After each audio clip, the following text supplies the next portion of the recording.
everyone, welcome back to another vlog. दिनै मोनसे sense नुगोन नोंथांमोना नायदो ओरैनो मैयानिफ्राय बे रुमाव 5 दिन जाबाय दिनै 6 डे दिनै माने मैया 5 days कमप्लिट जाबाय ने दिनै 6 डे मैया 5 days कमप्लिट जाबाय ओमफ्राय दिनै 6 days-आव माने आगान होदों आरो ओंखायनो मैया बेहाय बिथाङा बनानै उन्दुदों मैया ओमफ्राय थेवबाबो दिनै आं मास्कखौ खुलिनो होदोंमोन बाट हि इज नट कम्फर्टेबल ओंखायनो बियो माने गावखौनो आरो एसे बोरैबा मोनबाय थादोंनो आरो ओंखायनो गानबाय थादों आरो रिस्क लानाया मोजां नङा होननानै आरो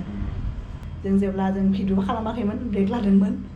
बे समावनिनो मोनसे जाथाय आरो जाथाय माने हस्पिटालाव थांनाय हस्पिटालनि मोनसे जाथाय आरो आंहा गोसोखांदों जे दा गोसोखांबा लाजोंनो ओंखारो आरो आंहा गावखौनो बे समावथ' लाजोंनो ओंखाराखैमोन बे समावथ' आं पुरा एकदम फ्रास्ट्रेसन पुरा मुड स्विं एकदम इमोसनेल सेन्टिमेन्टेल जाना दंमोन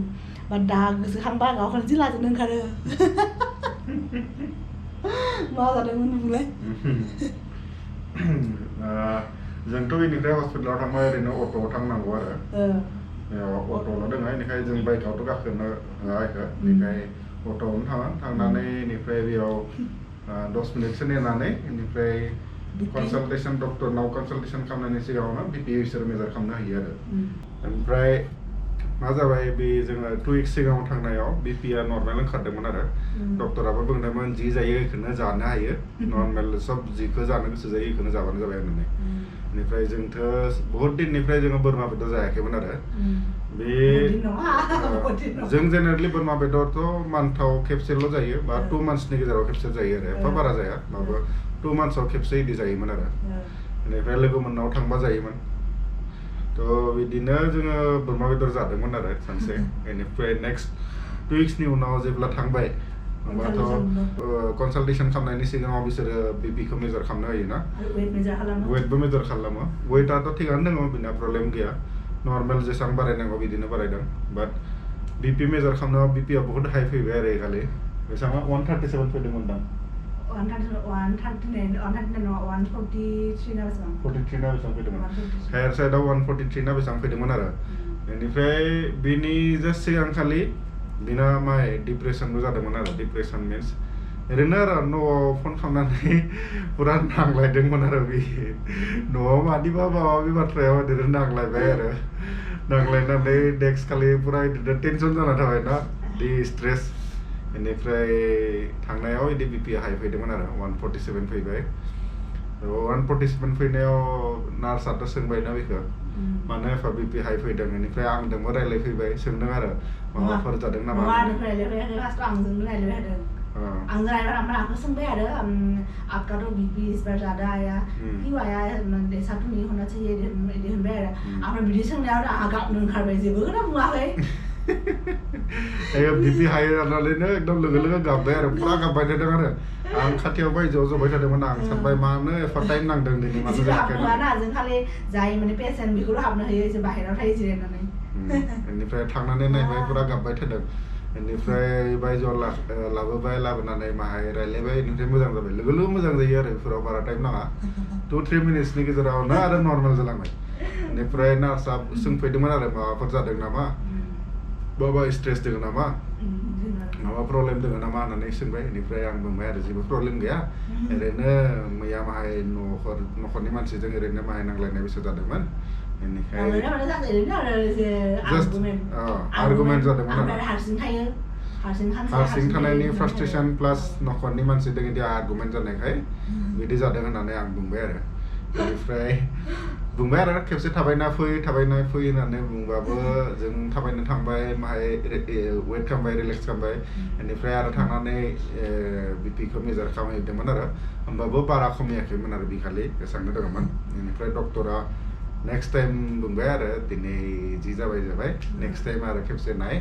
होमबा जुदि कन्ट्रल जाया होमबा मेडिसिन जानांगोन होननानै बुंबाय आरो बेनिफ्राय बे टाइमनि नेक्स्ट टाइमाव थांबा खमायदोंमोन होमबाबो स्लाइटलि हायार दंमोन आरो 138 ना बेसेबांबामोन आरो नेक्स्ट टाइम थांबा बेनिफ्राय मेडिसिन होदोंमोन आरो माय खमायनो थाखाय स्लाइटलि हायार दङमोन दा मेडिसिन जायै दा नर्मेल जाबाय आरो सब दा थिगानो आरो बेनो आरो मुड स्विंआ एकदम बिराद ताग्रा मुड स्विं जायो आरो जायफोरा दाबो हाबा जायाखै बा हाबा जानांगौ दङ बेफोर प्रिपेयार जाना थाबानो जाबाय आरो इदि जागोन आरो जेन्सफोरा माबा खालामनांगोन आरो खौन्थ' खालामनांगोन आरो रायबा जानाय नङा आरो मा गाबबाय थादों मा रागा जोंदों होननानै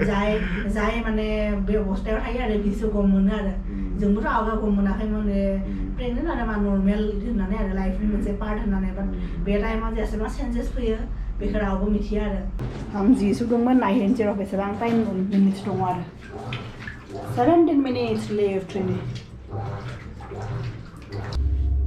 Tomato dihunjai. Thai dihunban जादों.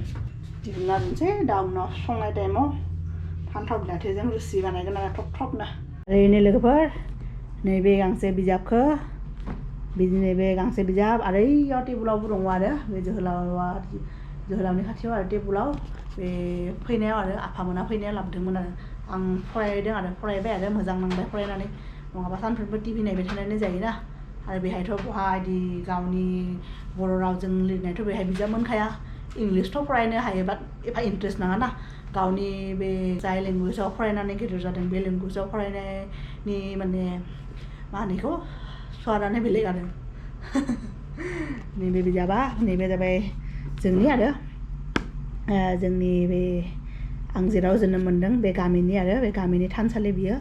बाथौ टेम्पोल बेखौ बे मणिकुट आरो बे मोनथाम दंना बे मोनथामखौ गोदान बानायदोंमोन आरो बे बेखेवनायनि बिजाब बियो सबिनुर सेप्ता जाहार आरो आं लिरनाय मोनसे आर्टिकेल दङ दे नोंथांमोनखौ लेखायो आर्टिकेल माने मा आरो जिहेतु बे गामियावनो जोनोम मोननानै देरबोनानै बे गामिनिफ्रायनो जेनेबा बे गामियावनो जोनोम मोनदोंमोन बे गामिनि समाजनि मानसिजोंनो लोगो जानानै बयजोंबो थानानै गेदेर गोलाव जादोंमोन ना जेखिजाया जेसेबां माने गुबुन जायगायाव हाबा जालांबाबो आरो गावनि बे जोनोम जायगाखौ बा गावनि बिमा बिफानि न'खरखौथ' रावबो गारनो हाया ना जेसेबां बेकवार्डआनो जा बे एकदम पुरा आंगो असेखा बियो ओंखायनो आरो बे गामिखौ गोसोखांनानै आंबो मोनसे फिसा जाबारा लिरनोथ' नङा एक्सपार्ट नङा बाट थेवबाबो ट्राइ खालामदोंमोन आरो लिरदोंमोन आरो बेहाय एसामिसबो दङ बर'बो दङ माने होनबा जोंनि गामियावथ' बर' रायलायाना अलरेडि नोंथांमोनखौ बुंदोंनो जोङो जायफ्रा रोङो बिसोरल' माने रोङो आरो बे फार्स्टआवनो बे जोंनि आफाया लिरनाया ओमफ्राय बहा दङ ओइ नै आंनि नामा हाइना नार्जारि दङ आंनि जोनोम गामि सेप्टाजार आरो आंनि रोंगौथि बेसेबां पेजाव दङ 118 नैबे 118 पेजाव आंनि जोनोम गामि सेप्टाजार आरो आंनि रोंगौथि माने जोंनि गामिनि मुङा आरो सेप्टाजार आरो जाहार बे बिराद जाहारबारिमोन नालाय एकदम आवगायावथ'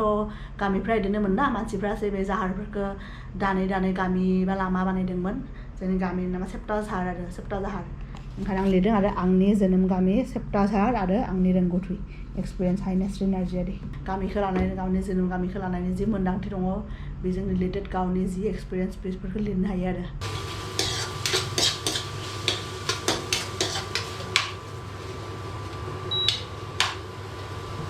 लोगोफोर नानि मा होनो रोसि बानायगोन रोसि थब आरो बारा दै लाखिया ओंखामखौ खमायनो बारा उखैयाखै नालाय जोहोलावाबो एसेल'सो खुरैयाव जागोन ना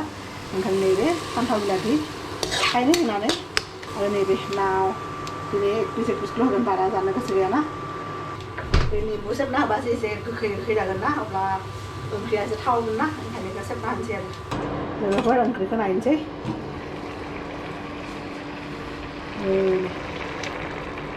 मोनबायानो ओमफ्राय आरो दा ओरैनो थाइजौबो जानो लुगैदों थाइजौ दंखायोमोन फ्रिजावनो आंना उदैया एसे बिराद गरम मोनबाय थादों ओंखायनो बेखौ हानसै ओंखामजों जागोन आरो रायजोथिं फुरा गोसोम जानानै फैदों एकदम अखा हानो नागिरदों आरो खोबना फैदों हायोना हाया मिथिया आरो नेबाय थादों बिराद गरम जादों ना अखा हाबा माहाय थान्दा जागौमोन होननानै नेबाय थादों आरो जोंहा What are you doing? Nothing. I'm feeling very hungry. But nothing to eat. Only biscuit happen and only sweet bun happen. फुङाव जाबाय लुसि बुरि ओंखामबो जाबाय ओमफ्राय केक दुइ तिन पिस दंमोन आरो मोनथाम मोननै बे पिस केक थायोना पेकेटनि बेखौबो जाबाय थेवबाबो उदैनि बहाबा खनायावसो हाबनानै थाबाय खोमा माने सेटिसफाइड जायाखै आरो दाबो लोगोफोर अखा हाबाय गुसु गुसुयै नै बारा गोसा हायाखै बार हादों आरो नै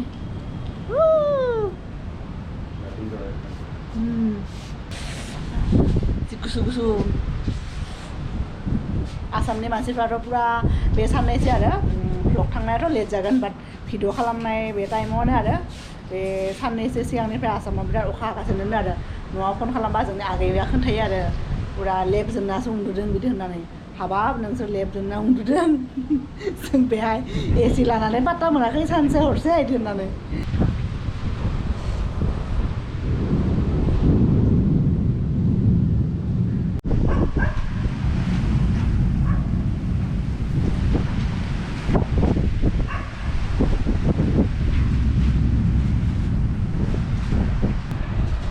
फार्स्ट टाइमनि थाखाय लाइफआव एक्सपिरियेन्स खालामनो मोनबाय आरो जोंनि बाबुआ दिनै फार्स्ट टाइम आंखौ किक मारिदों आरो बेनि सिगाङाव मालाबाबो मारियामोन आरो दा किक मारिदों होननानै बुंबाय खोनासंबाबा आखाइ हबा गैया जालाङो आरो दिनै फार्स्ट टाइम मारिबाय थादों आरो दा अखा हानायखौ नायबाय थादोंना जोङो बायजोआव फैनानै बेनिखाय दा पुरा किक मारिबाय थादों आरो आखाइ हबाबो दागो मोनबाय आरो फार्स्ट टाइम दिनै एक्सपिरियेन्स जाबाय आरो दिनै बे मोनसे माबा आरो निउ एक्सपिरियेन्स मोनसे बिराद मोनसे मा फिलिं होनगोन आरो बेखौ आंथ' जेनेबा पात्ता मोनबाय थायो बिमा हिसाबै आंनि थाखायथ' पुरा एक्साइटिं ना बिनि थाखाय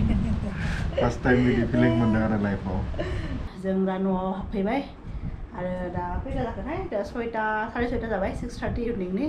मोनाबिलिनि आरो जोंना साहा लोंनायनि सम जाबाय आरो एनि जोहोरावा दिनै बेलासियाव दावदै रुनाय जाबाय थादों ओरैनो जों मर्निंआवसो जायो बाट बिहा उखैदों आरो आंहाबो उखैदोंमोन ना बे एकदम थार्ड क्लास दावदै खाथिया बियो जों जायैखौ नर्मेल लाबोयोना बे नङाना जों माने बे साउथ इण्डियान दखाननिफ्रायसो लाबोयोना बे मोजां बे माबा अर्गेनिक लाबोयो जोङो बे पुरा ओंखारलाङो बयल खालामबानो गोमो गोमोआ ओंखारलाङो आरो दा गैया लास्ट थेव लाबोनांसिगोन गाबोन दावदै बेथ' अरिअ बिस्कुटबो जायाना आं ओरैनो अरिअ बिस्कुट लादों ओमफ्राय दावदै आरो ओरैनो साहा दा बेखौनो लोंनानै एसे उखैनायखौ माबा खालामसै आरो गैया खालामसै नङाबा आरो बे टाइमाव ओरैनो नर्मेल मानसिया जेनेबा उखैनानै थाबाबो जेबो जाया बाट आं बे आरो प्रेगनेन्सि टाइमाव उखैनानै थानायबा मोजां नङाना बेबिनि थाखायबो मोजां नङा ओंखायनो जानोसै आरो दा बेहाय 7टा जाहां जादों थेवबाबो दा अखा एसे हादोंमोन ना बार बारदोंमोन अखाखौ बहाबा उरायलांबाय दा एसे सोरां जादों आरो 7टा जाबाबो बेहाय मोनाया आरो दा लोगोफोर दिनैनि भ्लगखौ आरो गोलाव खालामला आरो नोंथांमोनखौ बिदिनो गेजेर गेजेर जेब्ला गोसो जायो जोङो लोगो मोनबाय थासिगोन आरो ना